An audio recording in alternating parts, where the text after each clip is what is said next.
Bueno, toda la vez pasada nos habíamos quedado platicando cuáles eran los experimentos que había realizado este monje que se llama Gregory Mendel y pues qué era lo que había descrito, ¿no?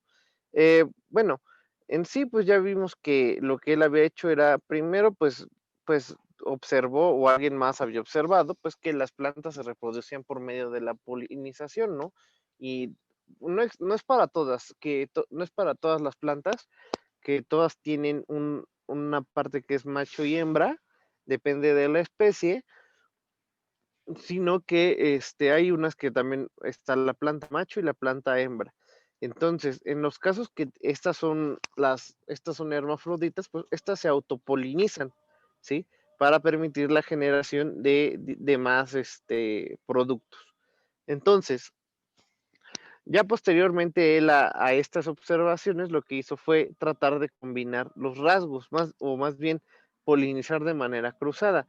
Y lo que habíamos visto nosotros en la clase anterior era que lo que habían hecho era cruzar las moradas con las blancas para ver cuáles rasgos prevalecían a través del tiempo.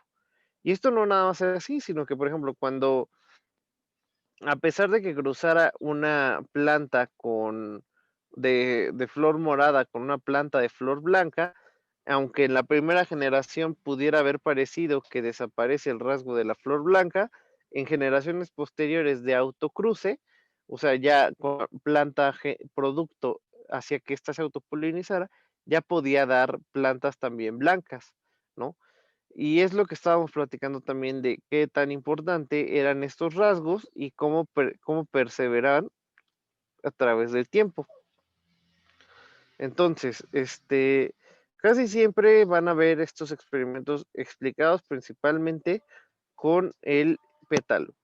Entonces,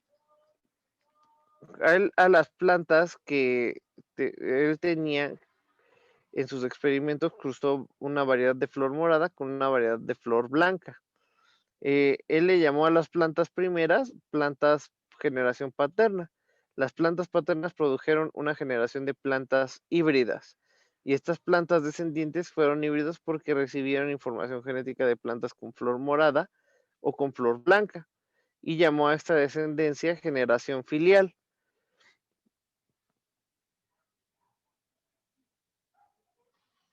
Esta es la figura 4.4, ¿no? En la que nosotros vemos que cruzó una planta progenitora de de pétalo morado con una de pétalo blanco y lo que obtuvo fue todas las hijas fueron de pétalo morado. Pero esto no quiso decir que desaparecieron, ya luego estas cuando se autopolinizaron permitieron ver en ciertas generaciones filiales la presencia de este gen en menor concentración o más bien en menos expresión con respecto a las demás, ¿sí? ¿Esto qué quiere decir?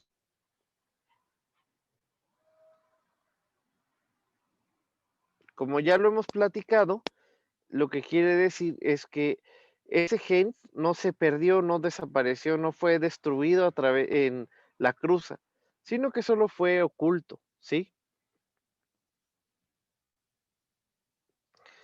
Y posteriormente se permitió su expresión.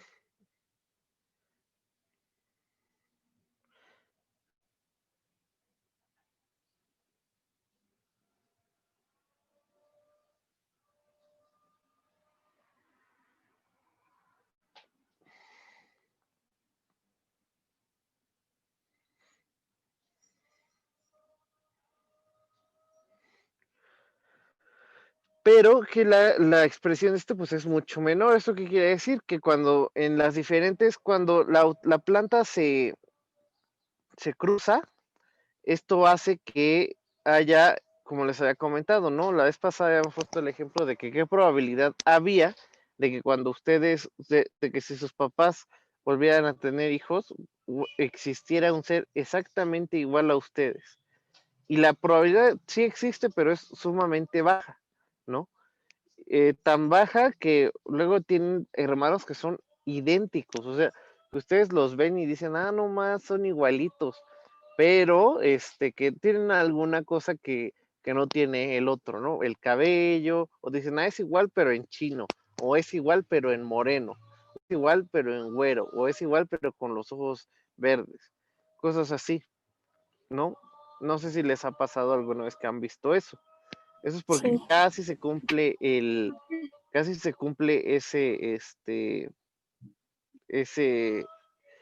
esa posibilidad, pero pues bueno, no se cumplió porque hubo alguna variante, ¿no? Profe, Eu. ¿es una malformación el que las personas tengan los ojos azules? ¿Por qué dices que es una malformación? Porque, bueno, es pregunta porque a mí me habían dicho eso, que porque los ojos en sí tienen que ser color, bueno, negros, sin color. Cafés. Ajá, Pues probablemente una malformación no es. O sea, es como ser blanco es una malformación, ¿no? No. tampoco tener el ojo verde. O sea, el ser humano prototipo del que partimos todos, se tiene la teoría que los negros, las personas negras, que ese es el biotipo de piel de donde nacimos todos. Y que conforme, pues, como nosotros sabemos, hay algo que se llama, o hay diversas condiciones que crean un fenómeno que se llama deriva génica, ¿sí? Por ejemplo, cuando empezamos a migrar nosotros a diferentes lados, pues hubo un momento en el que ya no pudo haber diversidad porque se enclaustran las sociedades, ¿no? Por ejemplo, digamos, quedan en una isla varados y no tienen la tecnología para salir de ahí, pues ¿qué va a pasar? Pues se van a reproducir entre ellos, ¿no? Y puede que eso cree nuevos genes, por ejemplo, genes en los que el color de la piel se empieza a aclarar. Pero eso no quiere decir que sea una malformación. Una malformación es algo que no se formó bien, como su nombre lo dice. El ojo está ahí, ¿no? Y el ojo tiene la capacidad. ¿Cuál es la función del ojo? Poder ver. Ajá, bueno, percibir la luz, ¿no? Entonces, una malformación sería algo que no te permitiera que el ojo funcionase bien en todos los sentidos, ya sea en la percepción, en su hidratación, en el cierre de los párpados, todo eso.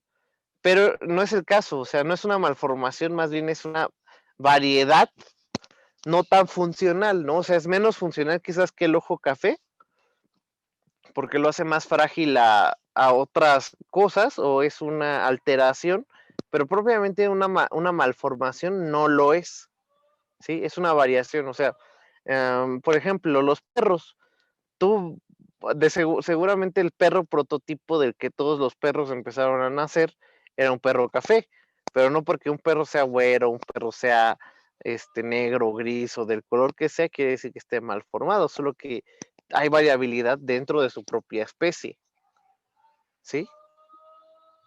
Pero no, propiamente no es una malformación. Si Ok. bien puede que los haga más susceptibles a ciertas malformaciones en el futuro, o sea, no a ellos, sino a su progenie, pero propiamente no lo es. ¿Sí?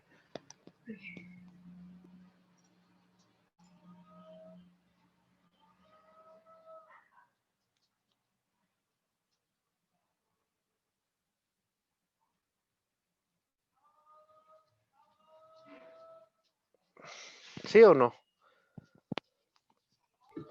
Sí, profe. Bueno, entonces, espero que eso haya aclarado tu duda. Y así pasa con muchas cosas, ¿eh?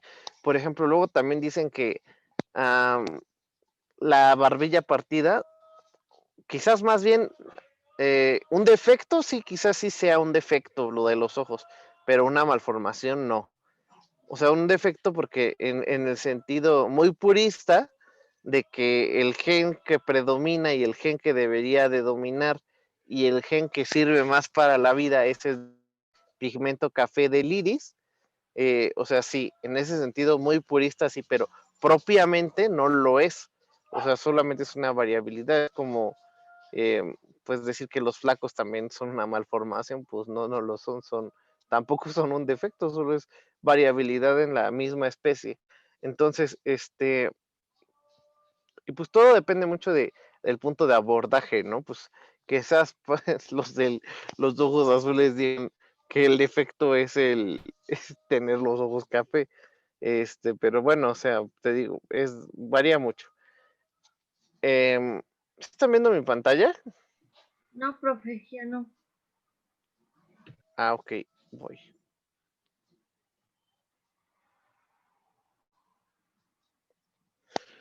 Entonces, estas observaciones pues, fueron realizadas y pues ahí fue donde se determinó, donde dijo que este color, pues no se hacía como, por ejemplo, si ustedes combinaran un color de lo que sea, digamos un rojo con un azul, pues esperarían que fuera morado, ¿no? Lo que se obtuviera. Pero no eso es porque no existe un gen que determine el color morado, pues digamos en las plantas.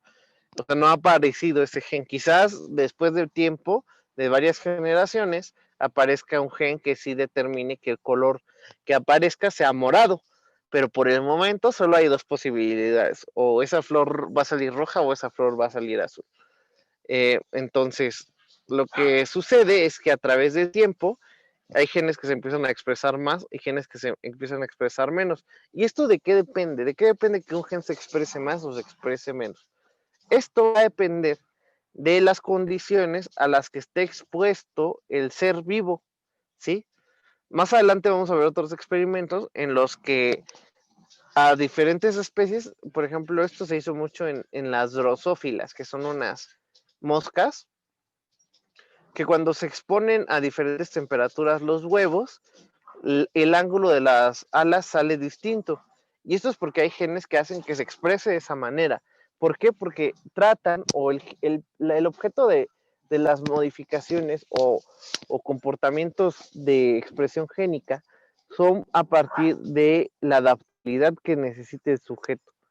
Por ejemplo, igual con los conejos, a veces de acuerdo a la temperatura en la que nacen, es el color que van a expresar en sus pelajes.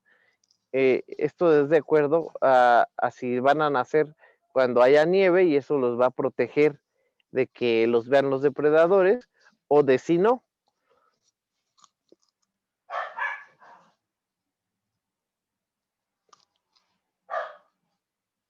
Entonces, a estos caracteres que se expresaban les denominó caracteres dominantes y a estos que se mantenían ocultos y que aparecían en determinadas generaciones después se les llamaban caracteres recesivos. Eh, para poder identificar estos, pues lo que se hizo era que primero se cruzaban padres y estas eran las generaciones híbridas y luego las generaciones híbridas les permitía que se autopolinizaran. Entonces, de acuerdo a lo que veía o se observaba en las generaciones padre y en las generaciones filiares, era como determinaba cuáles eran los caracteres dominantes y los caracteres recesivos. Entonces, entonces, esto había sido solamente con dos plantas y lo que había encontrado en la generación 2 en las filiares 2 era que había dos tipos de planta. Alrededor de tres cuartos de las partes de la planta mostraban caracteres dominante y un cuarto de los caracteres mostraban un carácter recesivo. Evidentemente, en el pensamiento se tenía esa idea pero no se reflejaba en lo que obtuvo Mendel. Su hipótesis era que él aplicó un modelo matemático para establecer los patrones en los resultados. Entonces desarrolló varias hipótesis para explicarlos. Entonces, la primera hipótesis de Mendel fue cuando él encontró que las características son controladas por un factor dentro del organismo. En la actualidad, hoy ya se conoce que ese factor se llama gen y que sabemos que los genes son segmentos, como ya les he platicado muchas veces, son segmentos del ADN que se encuentran a lo largo de un cromosoma y que en ellos tienen la información para la transcripción de proteínas en específico, ¿sí? Mendel encontró que muchos de estos factores tienen dos formas para una característica. Por ejemplo, para el color de la flor del chícharo hay un factor para el morado y un factor para el blanco. Por lo tanto, se concluye que su primera hipótesis es que las características heredadas están controladas por los genes que se presenten en los pares de los cromosomas en este caso. Otra conclusión fue que los rasgos que aparecen en las plantas de las filiales 1 debían ser más fuertes que sus rasgos contrastantes. A los factores por tales rasgos les llamó dominantes. A los factores que quedan escondidos se les llama recesivos. Por ejemplo, el color morado es dominante sobre el color blanco de las flores de chícharo. Esta es la segunda hipótesis que establece que en un par de factores, o más bien en un par de genes, uno de ellos oculta al otro, manifestándole su efecto. Ahora, nosotros vamos a tratar de hacer un ejemplo de eso con pues los humanos, ¿no?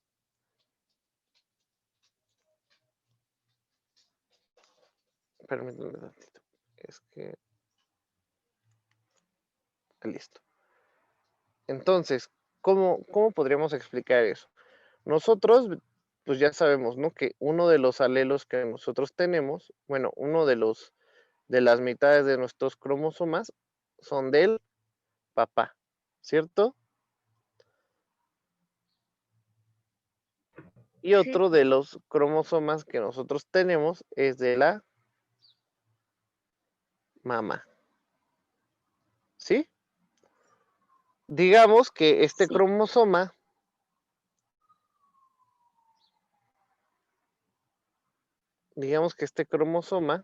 particularmente codifica para el color del cabello. Entonces, esto no es en todo el cromosoma, hay una sección específica que la vamos a marcar de color negro. Aquí está. Estas van a quedar exactamente en el mismo cromosoma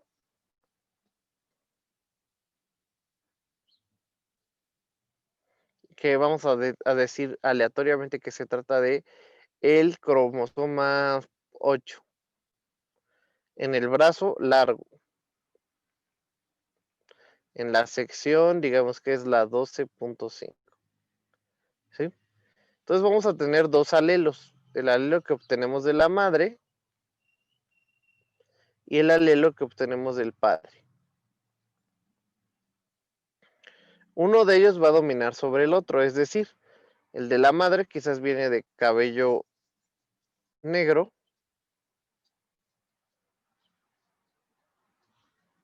y el del padre quizás viene de cabello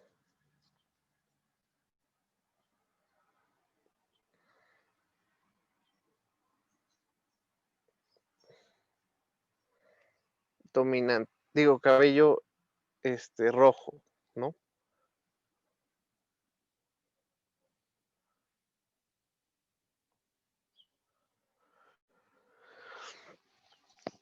Entonces, ¿esto qué quiere decir?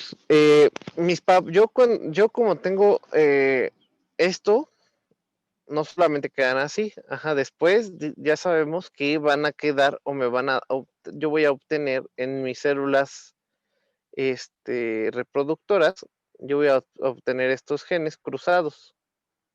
Recuérdenlo, ¿sí? Que aquí en mis células sexuales yo voy a tener parte de estos alelos que van a dejar una variación de estos genes. Entonces, yo cuando yo tenga hijos, hay probabilidad de que se exprese este o de que se exprese este, ¿sí?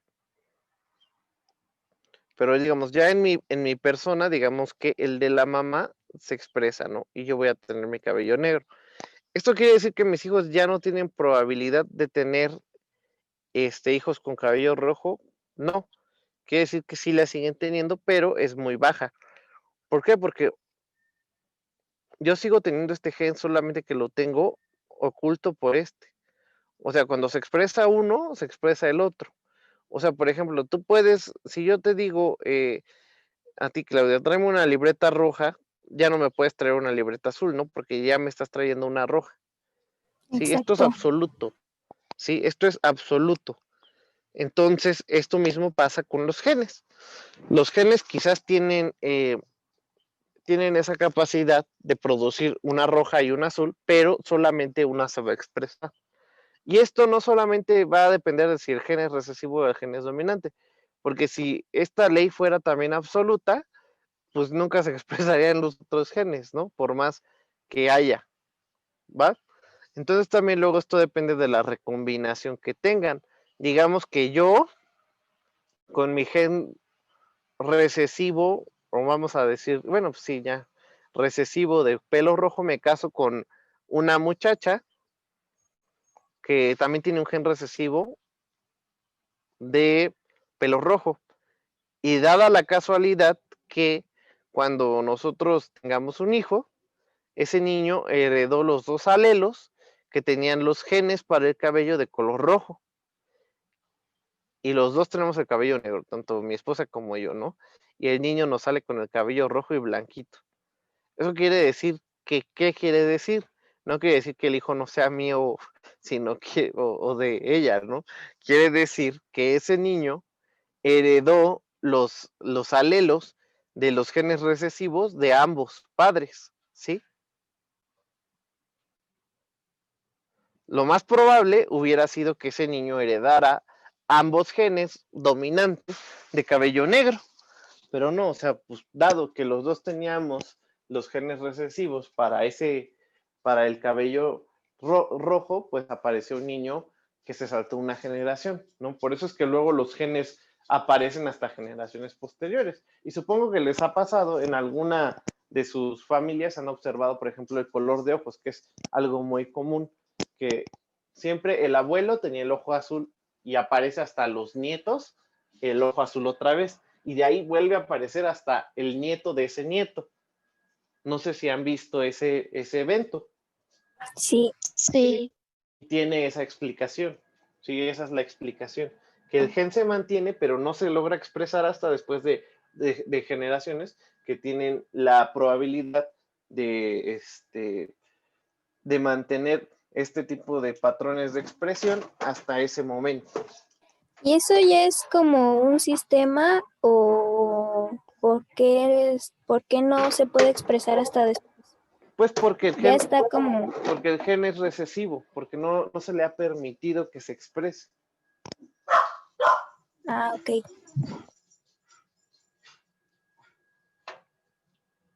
Sí, más que nada es por eso. Eso es lo que condiciona que aparezcan estos genes así, de esta manera tan errática, ¿sí? Pero, por ejemplo, si al contrario, yo me casara con una mujer que tiene el cabello rojo, las probabilidades de que mi hijo salga con el cabello rojo, pues se incrementan. Y se incrementan bastante. ¿Por qué? Porque ahora yo estoy exponiendo un alelo recesivo de color rojo con un alelo dominante de color rojo. Y esto hace que aparezcan más, una probabilidad más amplia de que mis hijos nazcan con ese patrón de herencia. Ahora, por ejemplo, si Mendel hubiera cruzado con una tercera planta, que el patrón de herencia hubiera sido el de color morado, lo más probable es que se expresara el color morado con respecto a los otros colores. ¿Sí o no? Sí. Sí. O no más me están dando el avión. Y esto es el mismo ejemplo que él dio, lo de los genes recesivos, es el mismo ejemplo que él dio con respecto a a estos niños, ¿no? Que les estaba yo explicando ahorita. O sea, es lo mismo de las plantas, pero con humanos. ¿Sí? Este ejemplo del pelo rojo. Y así también sucede, a veces hay genes que solo se expresan en los hombres y que solo se expresan en las mujeres. Un ejemplo clásico para la explicación de esto es la hemofilia. ¿Saben qué es la hemofilia? No. Bueno, la hemofilia es una enfermedad de la coagulación que es por un déficit de un factor de coagulación que hace que si ustedes se cortan, se tarden 3 veces más lo que se tardaría una persona normal en cerrar la herida. Y esto sucede solamente en los hombres, aunque las mujeres son las que lo transmiten. ¿Sí? ¿Cómo sucede? Pues sucede de la siguiente manera. La mujer es portadora de un gen que no se expresa cuando cuando es mujer, pero cuando el sexo del producto es masculino, el factor se expresa, ¿sí? Entonces, ¿esto qué condiciona? Condiciona que cuando el niño nazca, debido a sus condiciones genéticas que determinan que es un hombre, va a aparecer este cromosoma y se va a expresar. Este cromosoma donde se encuentra el defecto y se va a expresar. Entonces va a desarrollar la enfermedad y la mujer no. Si fuera una hija, solamente va a pasar el gen, pero no se va a expresar. El patrón de expresión no va a seguir el mismo camino y esta niña no va a estar enferma. Pero los hijos de esta niña, en el futuro, si ella tiene hijos y son hombres, van a tener la enfermedad. Oiga, ¿y no se puede saber si una mujer lo tiene o no?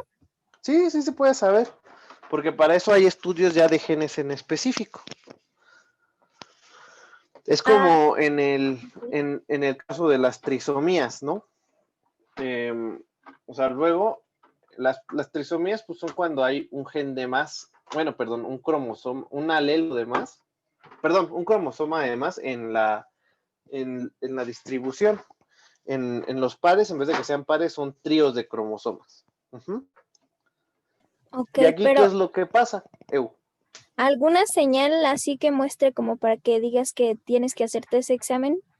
¿No hay? Pues no. Sí, sí hay, sí, o sea, sí hay, pero son en los genes, o sea, no hay un laboratorio así tan X como que te diga, sí tiene hemofilia.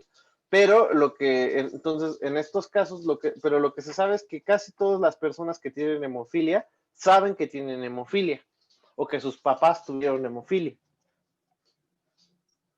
Ok, ¿sí?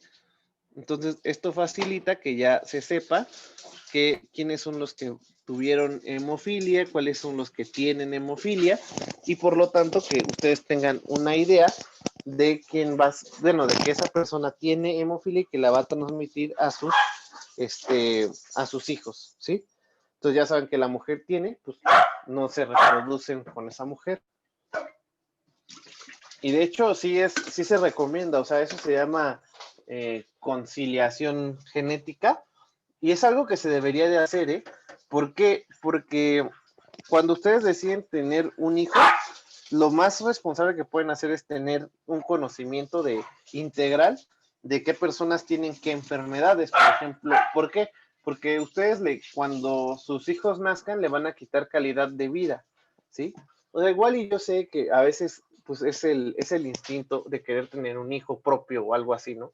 Pero también hay que tomar en cuenta que estos niños pues nacen con dificultades, ajá, o su vida no va a ser igual que la de los demás. Y de hecho, este tipo de eventos sucede o han sucedido porque se crean también a veces ¿cómo se llama? Cadenas de redes de ayuda. De hecho, este evento ya fue descrito que sucedió alguna vez a las personas que tenían hemofilia, precisamente, les hacen un grupo, ¿no? Con todas otras personas que tienen hemofilia, porque pues así ya se sienten comprendidas, saben que no son las únicas que tienen el problema en el mundo y pues se pasan tips, platican, cosas así, ¿no? Como si fuera un grupo de estudiantes, hagan de cuenta. Y pues eventualmente también como sucede con los estudiantes, como tienen muchas cosas en común en sus vidas y se sienten entendidos por alguien al fin, que le pasa lo mismo, pues ¿qué es lo que pasa? Pues que se enamoran y tienen hijos. Entonces cuando se empezaron a crear estos grupos de ayuda, a pesar de que el número de personas con hemofilia había disminuido ya en el mundo, cuando se empiezan a crear estas redes de soporte, pues ¿qué creen que pasó? Vuelve a aumentar la incidencia de hemofilia porque estas personas empezaron a tener hijos entre ellos, ¿no? Y digo, no está mal, pero sí, bueno, o sea, porque pues a final de cuentas ellos deciden estar juntos, pero bueno, eso ya es una opinión que, que pues ellos deben de tomar más en cuenta, pues todas las dificultades que ellos han vivido, ¿no? Porque con esas mismas dificultades que ellos han vivido, la van a transmitir a otra generación. Y eso sí es un defecto, ¿no? Porque de eso sí te puedes morir, de tener hemofilia, claro que te puedes morir. Por una complicación, o sea, si te tienen que hacer una cirugía es más complicado, si tienes algún defecto después, además de esos defectos tienes otro defecto en el corazón o cosas así, pues hacen tu vida más difícil, ¿no? Y no solo es con esa enfermedad, existen, por ejemplo, tipos de glaucoma que te dejan ciego a edades jóvenes y todos estos ya se han determinado que son patrones autosómicos. Bueno, y eso ya lo vamos a ver también más adelante, ¿no? ¿Qué es eso de un patrón autosómico? ¿Qué es eso de un patrón recesivo? ¿Cuáles son los patrones de herencia que existen en los diferentes especies? Bueno, perdón, en las diferentes especies, con los diferentes genes, ¿vale? Yo creo, y hasta aquí le dejamos hoy, avanzamos, bueno, me parece que de hecho no tenemos clase hasta el lunes, ¿verdad? Sí, por las jornadas. Sí, entonces, nos vemos el lunes, ¿vale? Pero sería hasta el Sí, profe. Y Gracias, ya sé hasta que hasta el luego. jueves para biología, pero me refiero a que, perdón, hasta el miércoles para biología, porque el lunes no hay clases tampoco, ¿no? Ah, sí. Sí, pues hasta el otro miércoles, entonces nos vemos. Hasta Gracias. Se luego. cuidan, Hasta que les vaya luego. muy bien. Hasta Luego. luego. Igual, gracias. Bye. Gracias.